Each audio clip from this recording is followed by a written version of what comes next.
Welcome back to the Hockey Show, and today we are talking about Connor Bedard and the places he could end up going in the NHL draft. Now, me personally, I like all the teams. I have like my kind of favorites of like the Sharks and Coyotes, but like they're not like my favorite team, you know? Like they're the ones like my heart is the most attached to. But overall, I like all the teams. And when it comes to drafting Connor Bedard, I like to look at it like what would be the best place for him to go to, not just like for my team's sake. I mean, like, I guess if I was being honest, I would love if he could end up on the Sharks or Coyotes, but overall, I know there's pros and cons to every team he ends up going to, and that is what I want to talk about today. So let's jump into it with the team most likely to draft him at this point, the Chicago Blackhawks. Now, for one, it's a huge market. I mean, Chicago, one of the biggest, most important cities in the entire world, and a sports city especially. And the Chicago Blackhawks, for one, also an iconic team. I mean, there's original six. They're one of the most profitable teams in the league. One of the most passionate fan bases in the league. So passionate over here in Arizona. You go to a game against the Blackhawks and the fans are freaking crazy there. So if you get Connor Bedard in that building, those fans would go crazy for him, right? I mean, and eyes will be on the team. ESPN, newspapers, the media will look at that team, right? Because it's Chicago, it's the Blackhawks, it's important. I mean, it's just we're almost 10 years. Wait, no, we are 10 years now from like when they started winning Stanley Cup. So you bring in Connor Bedard, it's a whole new wave, a new era for the team. He could be the next Kane. Well, not maybe. He probably should be the next Kane, the next Esposito. I don't know. Whoever you want to bring up from the Chicago Blackhawks history, he would be the start of a new era. Only problem, though, is this team is absolute dumpster fire territory right now. He gets there and he's going to have a slow start to his career. Already he's going to jump on that team. Who's he going to get help from?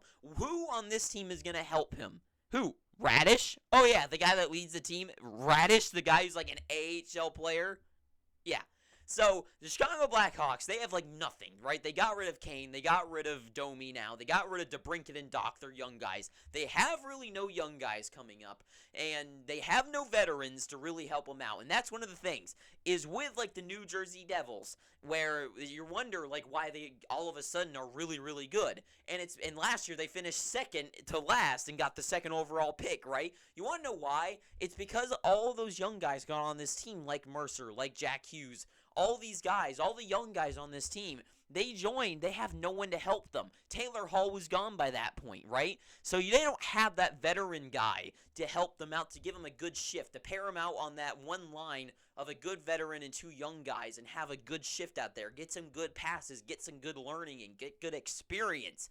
Those guys have none of that in New Jersey over the last few years as Jack Hughes has been there. And now finally they, on their own, have gotten to that ceiling. So, you know, it's kind of like in a video game where you kind of get like a boost, right? With those veteran guys, kind of like what's so special about the LA Kings and their young guys is that they have Kopitar, they have Doughty still on the team who are giving those young guys some good passes, some good shifts out there. And that's what that boosts those young guys to get to their potential quicker, right? And that's what the Blackhawks would be missing. He goes there, he's going to have a terrible few years. And I don't just mean terrible, like abysmal. He's got nobody. Every other team on this list at least has something going for them. The Chicago Blackhawks have nothing. They'll have nothing to benefit Connor Bedard. So let's talk about the next team coming up is the Columbus Blue Jackets. Now, they've got Goudreau, and they have so many young guys on this team. This team, they have so many young guns. Like, they are, like, just every guy on that team is a young player who's got so much potential to be a superstar, right? And they've got Johnny Hockey on the team. So you want to talk about a bright future ahead. Definitely got that. Talk about the veteran guy. I mean, you have, some guys like Boone Jenner, but especially Johnny Hockey. You pair Johnny Hockey, his speed, his skill, with Connor Bedard, same stuff, and get him to that level. You imagine the magic that they can make out there. Absolutely fantastic what the Blue Jackets could do with him, and they've got a bright future ahead of them. Only problem is that Columbus is kind of a nothing town. Nobody cares about the Columbus Blue Jackets. At least, like, there's fusses made about the Coyotes, right? At least there's, like, every other name on this list has, like, they have, like, a fan base. They've got something going for them. They have more fans outside of the region. Who the hell cares about the Columbus Blue Jackets except when they're going up against the Toronto Maple Leafs and everyone wants them to beat them, right? Yeah, so the Columbus Blue Jackets, nobody would care. It'd be pretty lame and pretty not good for business, I think, for the NHL's eyes if he goes to the Columbus Blue Jackets. I mean, talking about just like a boring time. Like, what are you getting out of that? Nothing. No one would care, and that's just sad. I'm sorry for anyone who's out there in Columbus, but no one would care if you went there. They'd be a good team, but no one, like, who cares? Moving on to the Anaheim Ducks. Now, this would be a very special one.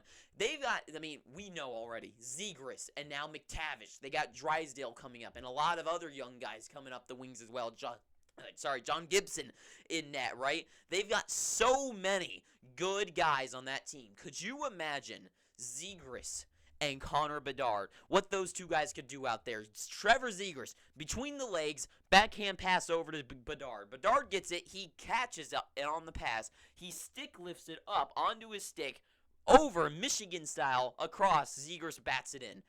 Could you imagine those plays every night? And it's in California, Anaheim, Disneyland. It's a fun town, fun city, right next to LA, connected to LA, really. I mean, could you imagine they start selling like kind of more like experiences, right? Imagine you go there, you go to the Anaheim, right? And you go to the beach. Then you go to Disneyland. Then you end up going to a fantastic hockey game where you could see some magic every night, right? Though that is what you could get out of him going to Anaheim. They should try to sell that. Sell it as like the fun town. Bring your Disney clothes and then buy a jersey at the end of the day, right? Like, it would be a fantastic experience for anyone. I mean, someone like me, I totally make the few-hour trip to go over to Anaheim, to go to Disneyland, go to the beach, and then go see a crazy hockey game, right? So, that would be huge for them. Only problem is that Anaheim, it's the lesser of the two LA teams, right? I mean, the best thing about LA is Anaheim, right? So, like, there is that. The Kings are the profitable team. They're the huge team. They're the media team.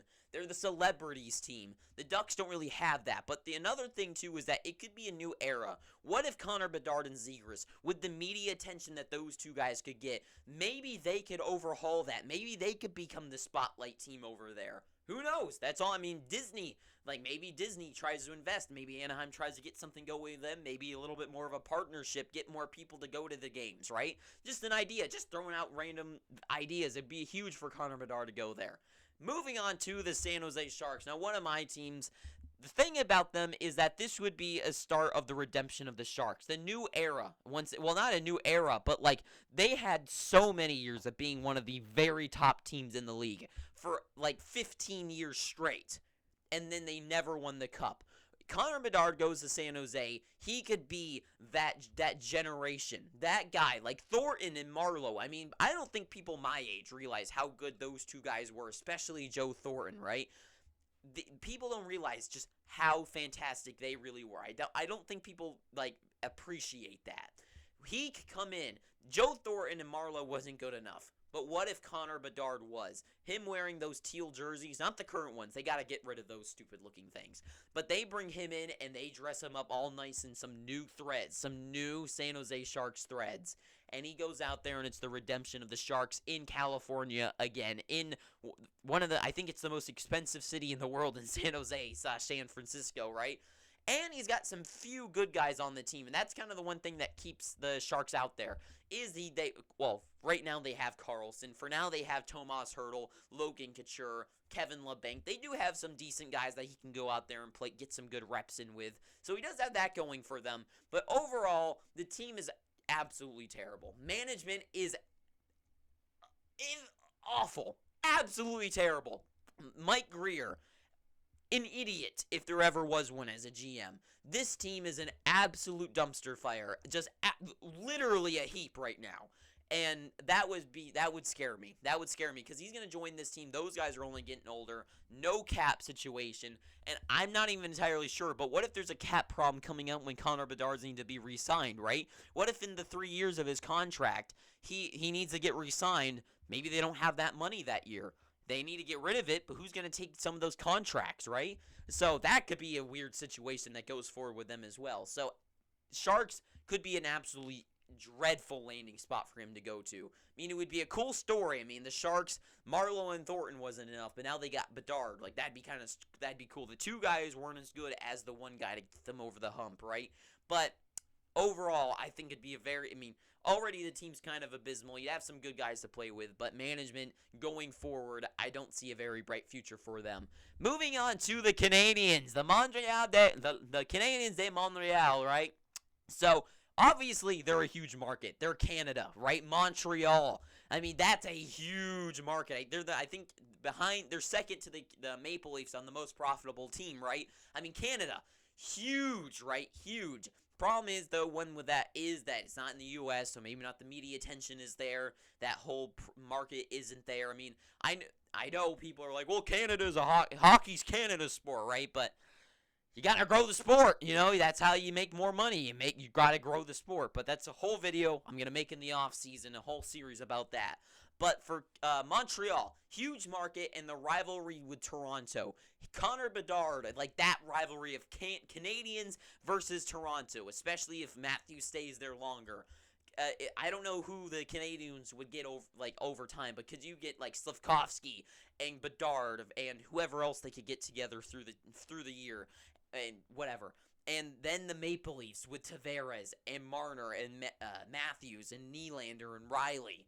Like, could you imagine that rivalry? That would be nuts. And if those two teams could play in the playoffs against each other, that would be absolutely phenomenal. It'd be better than what's going on with Edmonton. And I like McDavid in Edmonton, but I feel like if he was in Montreal, for someone like me who just likes all the teams, if we could get more Montreal versus, like, could you imagine Montreal with McDavid and Draisaitl instead? Just flip teams, and you got the Maple Leafs versus the Canadiens with those guys. So much more of an entertaining idea, right? Just overall. The Battle of Alberta's great, but I feel like that would be a little bit more interesting. But anyways, I'm sure someone's mad about that if you made it this far anyways. The problem with that is that they're a pretty bad team, and it's kind of like Chicago. I know they have a lot of young guys in the back end, right? They got that Wi-Fi guy. They've got Caden Gooley, I guess, whatever. But overall, I feel like Caulfield and Suzuki are there. But I just don't really like the team going forward. Connor Bedard, could absolutely light everyone up and could maybe single-handedly bring a team to a cup by himself.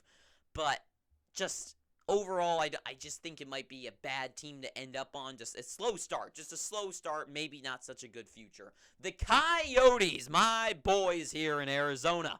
So if he goes there, he could be the savior of the desert. You bring Connor Bedard there, he will be a new era. He will bring in a new era of the NHL. And the Coyotes got some good prospects. You see what Logan Cooley did in college this year? They're about to bring him up, right? You got Josh Doan coming up. You've got the second-generation Coyote on the team. You've got Gunther coming up. A lot of really good young guys coming up the wings with Connor Bedard. People, you want to think, you know how you make money with a sports team? You make fans interested. You know how fun and you know why Vegas is a good team? It's because people show up there. They're so passionate about it, right? You want to make Coyotes a good team. Phoenix is the 5th largest city in the entire United States. Huge market there. You want to have a fun atmosphere, you have all those guys on that team and see if fans not show up, right? No way. Every fan is going to show up to see those games, especially currently at Mullen Arena. It'd be the hottest ticket in the United States.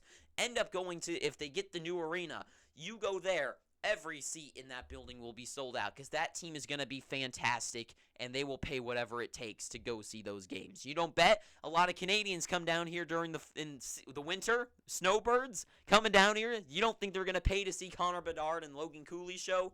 I doubt it. So, absolutely, that would be marvelous for that to happen. Problem, of course, the drama with the team, and we know all the problems with the Coyotes. Management going forward could be awful. Slow start to his career if he brought up, but maybe not, because I also think if they bring all those guys up, maybe they won't be NHL ready, but a slow start, but they'll get over it eventually. And Clayton Keller too. Coyotes, I'm just saying, I'm probably not going to get him, but if they did, fantastic. Fantastic. People wouldn't realize. The Philadelphia Flyers. Now, there's a few good players on the team right now, as of right now. I mean, Konechny, Provorov, like, he's got some good guys that Couturier, if he plays again. They got some good guys out there, right? They've got some good players to play with. But I just got to say it. Connor Bedard in Philadelphia, it just doesn't seem, like, real. You know, like, some things just, like, don't seem, like, possible. That's really all I gotta say about the Flyers. Like, I don't think it ever happened. Like, I know their odds are already pretty low of getting the first overall pick, but, like, I just don't see that happening. You know, like, I don't see Connor Bedard as a Philadelphia Flyer. Like, he's just not a Philly guy. So, that's all I'm gonna say about the Flyers. Yeah, you have some good guys to play with, but I don't see, like, Bedard's face in a Flyers uniform. Like, I just don't see it happening. So, just skipping over the Flyers, really. Vancouver. Now, Vancouver could be interesting because he's got some good guys to play with. Pettersson, Besser, Quinn Hughes for now. Like, he's got some good guys to play with, and he's going to go, if he goes there, like, the Canucks are a strange team because they have all the pieces to probably be good, but they're just not. So, I don't know. Maybe Bedard's the matchstick that they need to start the fire. I guess. I don't know. It's weird. Like, there's so many good guys there. I mean, Peterson, however you want to say his stupid name, he's having an incredible season. So, Bedard goes there. I mean, I think it'd be good for him. I think it'd be good for the team. I don't see a reason why the Canucks are actually that bad. They should be better. I don't know. They just don't know how to win games, I guess, and Connor Bedard could be the solution there. Problem with that is the team seems like it is about to explode, right? It does feel like everything's about to fall apart there before he can make the team. Maybe he gets drafted, he stays in the WHL one more, or whatever league he's in, and maybe, I don't know, maybe a guy like Peterson wants off the team. Maybe Quinn Hughes especially wants to go play with his brother. I have no idea. Feels like the team's about to explode. So, maybe not such a good idea for the Vancouver Canucks. It feels like he could end up there, and it should be great, but it feels like everyone's, like, Besser's will get dealt, Quinn Hughes will get dealt, and I don't know who else at that point will. It could be everybody. And then we've got the Capitals, which would be my favorite pick for him to go to. I mean, for one, he's got some solid stars to play with, right? And they're still a playoff team, especially if he ends up there next year. It's very unlikely for the Capitals to pick him up, but it is technically possible. And if he went there, I think it would be huge. I mean, that team is already a playoff team, so he could already make the playoffs in his first season. And he's got Ovechkin. I mean, could you imagine if McDavid started his career with Alex Ovechkin? Could you imagine? Could you even imagine that happening? That would be, like, whoa. Like, I don't even know what to think about that. That would be, like, literally unreal. Unreal if that was to happen. Like, you can just write that in your head. Future of the Capitals, though, with Connor Bedard. I mean, guys like Ovechkin, I mean, he doesn't really seem to be slowing down. Carlson's still great. Backstrom, yeah, maybe he's on the way out. Tom Wilson's not that old. Oshie, yeah, he's on the way out, too. But he's still got some few guys to play with. And the Capitals do have some cap space soon enough, so maybe they could play around with some money and make a better team. So, overall, I think the future could be a little bright for him for at least the first 3 years of his good contract. They would have a good player under less than $1 million. So that would be an interesting thing for them for their future-wise. But maybe a few years in, that would be where things get interesting. The Stars are going to get old. And they don't have any real good prospects either. They've got a few guys, but they're going to be more like bottom six, maybe second-line guys. And really, future there, sure, maybe the first 3 years on his low-budget contract is great. But by then, maybe that's when Ovechkin's finally on his way out. John Carlson's on his way out. No one will be there on that team anymore. He has to resign. There will be money because the cap is going to go up, and those guys' contracts will be gone. But there you go. Those guys will be gone. So, future might not be so bright for the Capitals. But that is all I have to really say when it comes to the drafting of Connor Bedard and the pros and cons of the teams that could get him. So, thank you for watching this. If you've made it this far, you might as well pick up your free subscription because I've got a lot of videos that you can go watch if you'd like to. I'd like you to. And please do it. I'm begging you. And until next time, too sweet. I hope you're having an amazing day. and ta-ta for now.